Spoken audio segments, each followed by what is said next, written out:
Mais pourquoi tu restes? Tu as peut-être déjà entendu cette question. 1 fois, 10 fois, 100 fois. Et à force, elle devient agaçante. Parce que toi aussi, tu te poses la question. Tu sais que quelque chose ne va pas, tu sais que ça t'abîme, et pourtant, tu es encore là. Et quand on te pose cette question, tu ne sais même pas quoi répondre, pas vraiment. Tu pourrais donner des raisons, essayer d'expliquer, mais au fond, ce n'est pas si simple. Tu as peut-être remarqué que dans ce podcast, je répète souvent les mêmes choses. Les mêmes mécanismes, les mêmes idées, les mêmes images parfois. Ce n'est pas que je radote, ce n'est pas un hasard. Parce que c'est exactement comme ça que fonctionne la résistance. On entend quelque chose 1 fois et on se dit « oui, c'est intéressant ». On l'entend une 2e fois et quelque chose commence à rentrer vraiment. On l'entend une 3e fois et là, quelque chose se déplace. Ce n'est pas de la répétition, c'est de la progression. Aujourd'hui, on va s'arrêter sur la question que tout le monde te pose. Celle aussi que tu te poses toi-même parfois à 3 heures du matin.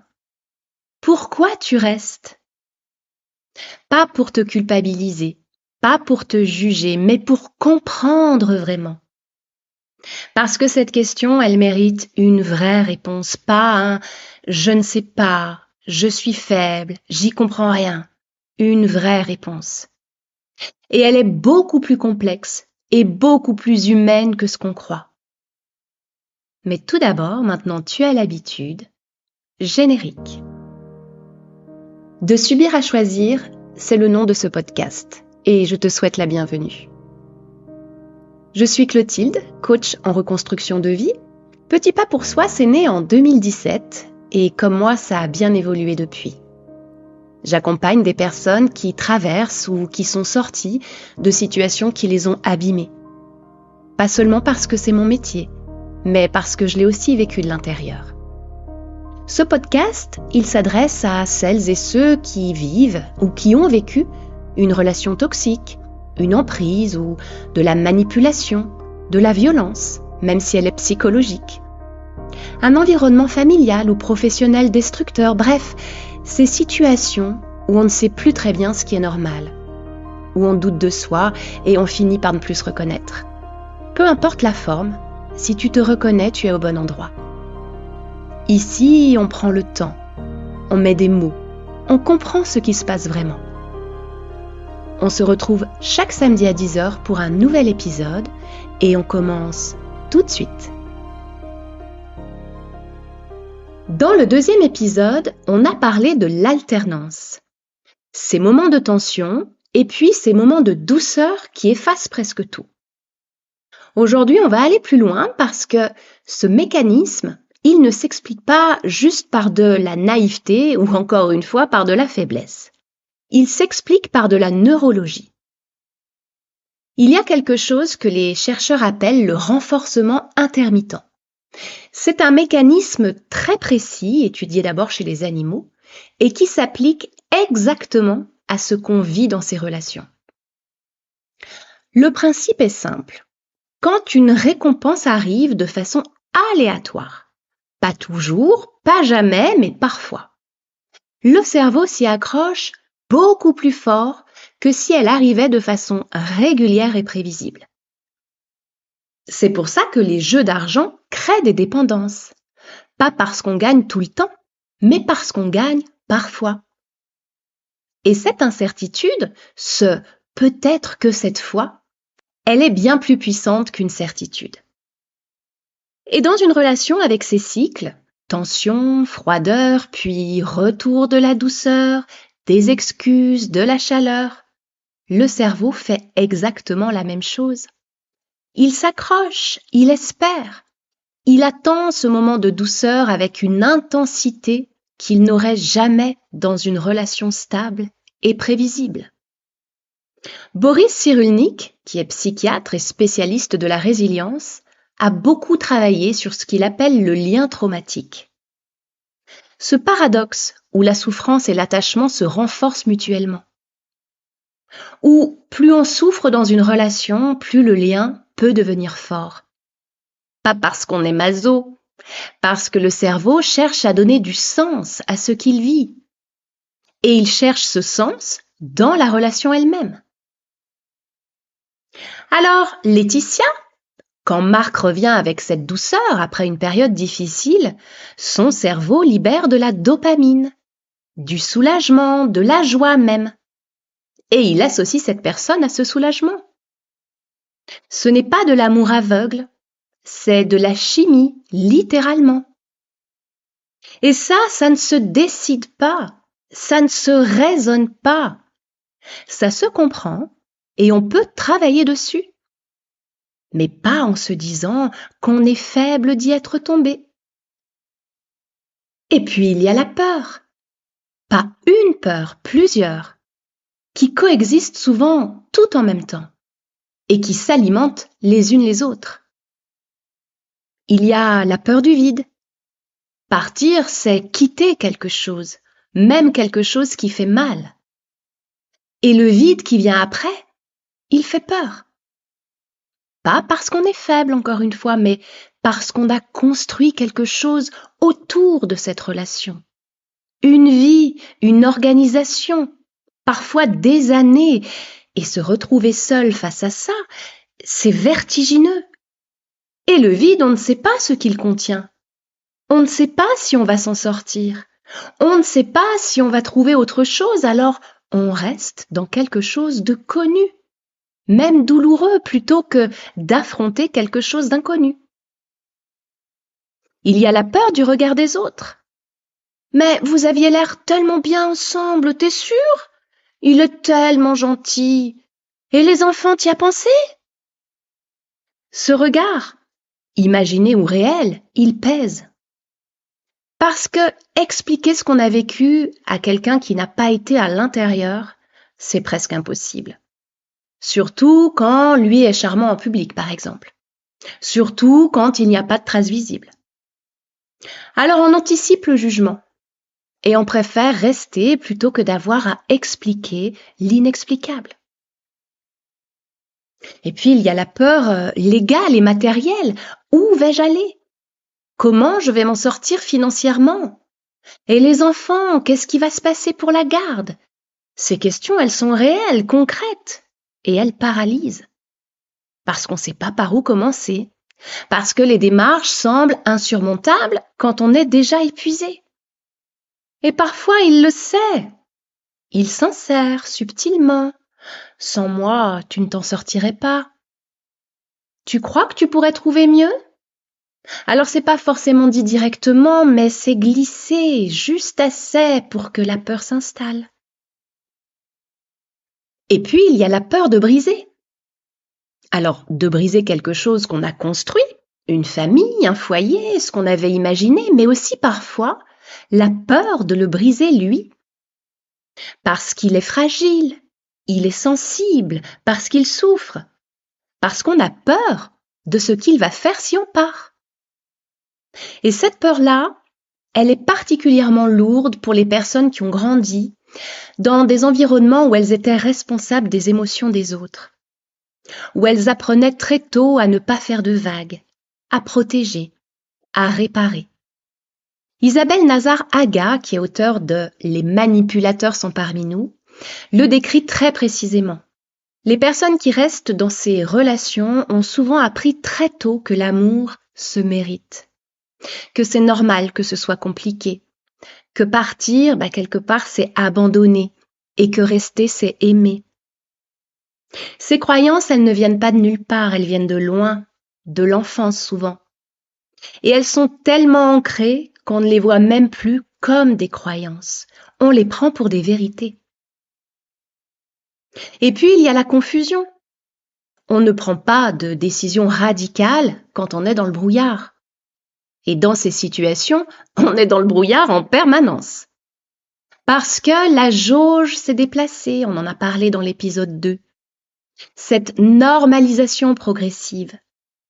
Ce qui semblait inacceptable au début semble presque normal maintenant. Ce qui aurait provoqué une réaction immédiate il y a 2 ans on l'avale aujourd'hui sans même sourciller. Et quand la jauge est déplacée, on ne sait plus à quoi se référer. On n'a plus de point fixe. On ne sait plus ce qui est normal de ce qui ne l'est pas. On ne sait plus si ce qu'on ressent c'est juste ou si c'est exagéré. Et dans cet état-là, prendre une décision aussi grande que partir, mais c'est impossible. Parce que on se dit peut-être, mais et si je me trompe? Et si c'est vraiment moi le problème? Et si je regrette? Et cette incertitude, elle paralyse.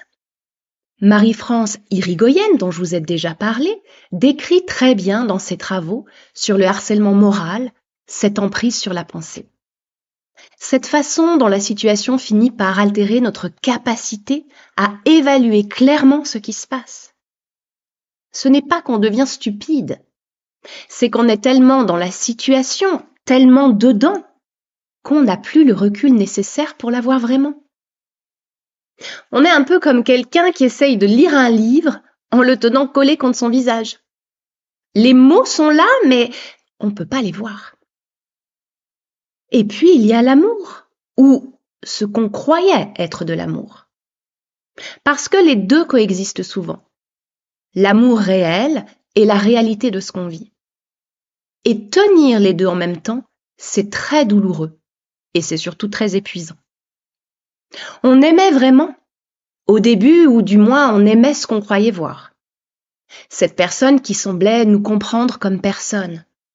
Ce projet de vie qu'on avait imaginé ensemble, cette famille qu'on voulait construire. Et même quand les choses se dégradent, on n'aime pas la situation, mais on continue d'aimer l'idée, l'espoir, ce que ça aurait pu être. Et partir, c'est faire le deuil de tout ça. Pas juste de la personne, de l'illusion, du projet, de ce qu'on avait cru possible. Et ce deuil-là, il est immense. Parce qu'on ne pleure pas juste quelqu'un, on pleure une vie qu'on n'aura peut-être plus. Des enfants élevés ensemble, une vieillesse imaginée et des projets qu'on avait dessinés dans sa tête. Et parfois, et c'est important de le nommer, il n'y a plus d'amour du tout. Il y a le dégoût, physique, réel. Cette façon de ne plus supporter sa présence.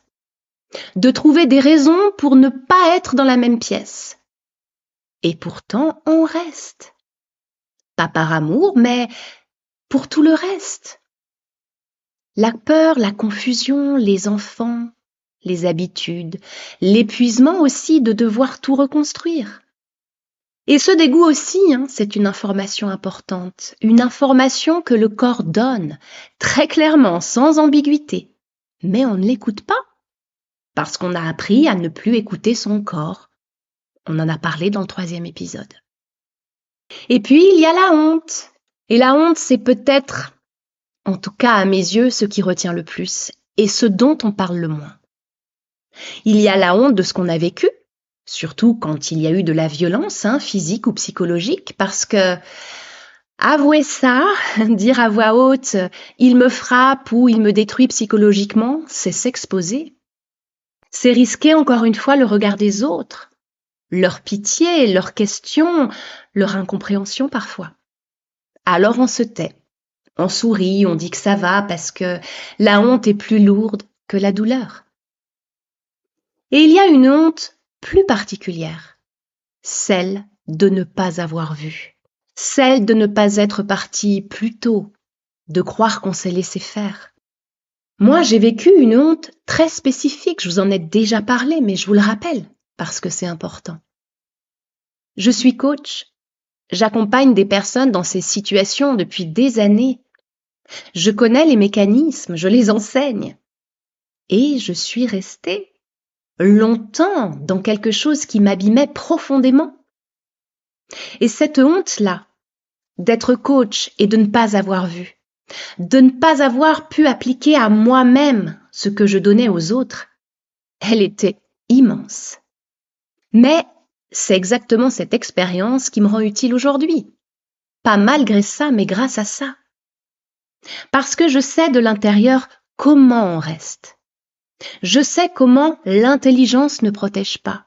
Je sais comment la connaissance des mécanismes ne suffit pas quand on est dedans. Et si moi, avec tout ce que je savais, je suis restée, alors la honte de ne pas avoir vu plus tôt, elle ne t'appartient pas non plus. Et puis, il y a quelque chose de plus profond encore. Quelque chose qu'on ne voit presque jamais, qu'on ne nomme presque jamais. Les loyautés invisibles. Ce sont des engagements inconscients qu'on a pris très tôt envers notre famille, notre histoire, ce qu'on a appris sur l'amour, les relations. Si dans ta famille, l'amour c'était compliqué, si les adultes autour de toi restaient dans des relations difficiles, si on t'a appris que partir c'est abandonner, que souffrir c'est aimer, que les femmes tiennent, que les hommes, ils sont comme ça. Alors, sans t'en rendre compte, tu reproduis. Pas par hasard, par loyauté envers ce que tu as connu, envers ce qu'on t'a appris, et même si tu en as conscience. Et quitter cette relation, c'est parfois inconsciemment trahir quelque chose de très ancien, quelque chose qui n'a rien à voir avec lui, mais avec ce que tu as appris très tôt, sur ce que tu mérites, sur ce qu'est l'amour, sur ce qu'une femme doit accepter. Ces loyautés, elles ne se voient pas, elles ne se raisonnent pas, elles se travaillent en profondeur, avec du temps et souvent avec de l'aide. Et Laetitia commence tout juste à le comprendre. Elle est enceinte maintenant. Et pour la première fois, elle pense à partir très sérieusement. Mais il y a quelque chose qui la retient, quelque chose de très ancien, très profond. Elle a grandi sans père, vraiment sans père, et cette absence-là, elle l'a portée partout. Dans ses relations, dans ses choix, dans cette façon qu'elle a de chercher quelqu'un qui reste, quelqu'un qui ne parte pas. Et là, il y a un enfant qui grandit en elle. Et cet enfant, elle veut qu'il ait un père. Pas comme elle, pas cette absence, pas ce manque. Même si ce père n'est pas parfait, même si quelque chose ne va pas, même si elle sait, alors elle reste, pour donner à son enfant ce qu'elle n'a pas eu. Et c'est là, dans ce choix, que la loyauté invisible prend tout son sens. Elle ne reste pas juste pour l'enfant à naître, elle reste aussi pour l'enfant qu'elle a été, celle qui attendait un père qui ne venait pas. Et on ne part pas si facilement d'une loyauté ancienne, aussi profonde. Et pourtant, la situation ne s'arrange pas. Elle ressent de plus en plus que quelque chose ne va pas. Cette façon qu'il a de l'agacer pour des petites choses. Ce manque d'envie qu'elle ne comprend pas encore. Cette distance qui s'installe sans qu'elle sache vraiment pourquoi. Elle ne met pas de mots dessus, elle ne fait pas encore le lien. Elle sait juste que ça ne va pas. Que ce n'est pas tout à fait ce qu'elle avait imaginé. Que cet homme qu'elle a choisi pour être le père de son enfant, il n'est pas vraiment là, pas comme elle pensait qu'il serait. Mais un soir, elle craque, elle n'en peut plus. Cette fois, c'est décidé, elle va le quitter. Elle va lui annoncer, et fermement cette fois. Elle ne va pas peser ses mots. Elle ne va pas choisir le bon moment. Elle ne va pas formuler avec soin pour ne pas le braquer. Elle dit ce qu'elle ressent, clairement, directement. Qu'elle ne se sent plus bien, qu'elle se sent seule, que ce n'est pas ce qu'elle voulait, que ça ne peut pas continuer comme ça et qu'elle s'en va. Et là, encore une fois, ça se retourne. Il comprend. Bien sûr qu'il comprend. Elle a totalement raison. Et d'ailleurs, avec son père absent, c'est tout à fait logique qu'elle ressente ça. C'est sa blessure à elle qui parle, c'est normal. Et Laetitia, qui est arrivée avec une certitude, repart avec un doute. Peut-être qu'il a raison, peut-être que c'est sa blessure, peut-être qu'elle projette. Et elle passe de « voilà pourquoi je pars » à « est-ce que tu es sûr de pouvoir être vraiment là ? Est-ce que tu es sûr de vouloir être présent ? Est-ce que tu es sûr de pouvoir être le père que tu dis vouloir être? Parce que là, moi je te sens pas, je me sens seule et j'ai besoin de savoir. Et Marc, à ce moment-là, il écoute. Il baisse la tête, il y a quelque chose dans ses yeux, quelque chose qui ressemble à de la honte, ou peut-être de la peur. Il dit qu'elle a raison, qu'il n'a pas été là comme il aurait dû, qu'il le sait, qu'il s'en veut. Il s'excuse longuement, avec ces mots qui font tellement du bien à entendre. Je vais changer, je veux être là, je veux être ce père, tu mérites mieux, notre enfant mérite mieux. Et Laetitia, qui attendait ces mots depuis si longtemps, les entend enfin. Et quelque chose en elle se détend, presque. Elle hésite encore, des jours, des nuits à regarder le plafond. Se voir seule, enceinte, élever cet enfant sans lui, recommencer de zéro, lui transmettre ce manque qu'elle porte encore depuis l'enfance. Et puis, il est gentil. Au fond, il n'est pas parfait, mais qui l'est vraiment? Mieux vaut un père imparfait et présent que pas de père du tout, alors elle reste, en espérant que les choses vont changer, en y croyant, presque. Et Laetitia n'est pas seule à faire ce choix-là. Elles sont nombreuses, très nombreuses, à rester pour leurs enfants. Et nombreux aussi pour les papas qui vivent ça. Pas par faiblesse, par amour, par conviction que la famille, même imparfaite, vaut mieux que la rupture. Parce qu'on nous a appris ça, que les enfants ont besoin de leurs deux parents, que la séparation les abîme, qu'il faut tout faire pour préserver la famille. Et ces croyances, elles sont sincères, elles viennent d'un endroit d'amour, mais elles peuvent aussi devenir un piège. Parce qu'un enfant n'a pas besoin d'un père présent à tout prix, il a besoin d'une mère qui va bien, d'un foyer où il se sent en sécurité, d'adultes qui s'aiment, ou du moins qui se respectent.